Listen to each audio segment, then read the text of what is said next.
इकडे मी काम करतच होती तर माझी बिट्टूताई म्हणाली की मम्मी दे मी सुद्धा तुला थोडीशी मदत करते आणि तिला मला काम करू लागला आणि तिच्या लक्षात आलं की माझा होमवर्कच राहिला. मग ते होमवर्क करायला बसले आणि चिटूताईला वाटलं की माझी काकू काम करत आहे म्हणून मी सायंकाळच्या स्वयंपाकाचा टेंडर घेते.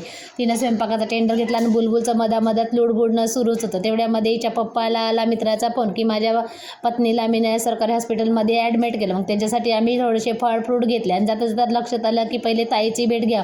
त्याच्यासाठीच आम्ही निघलो ताईकडे. आता हे पूर्ण कॉलनी आम्ही शोधून काढली. त्याच्यानंतर कुठं आम्हाला ताईचं घर मिळालं. इकडे या तिकडे या, ह्या गल्लीतून वडा त्या गल्लीतून वडा.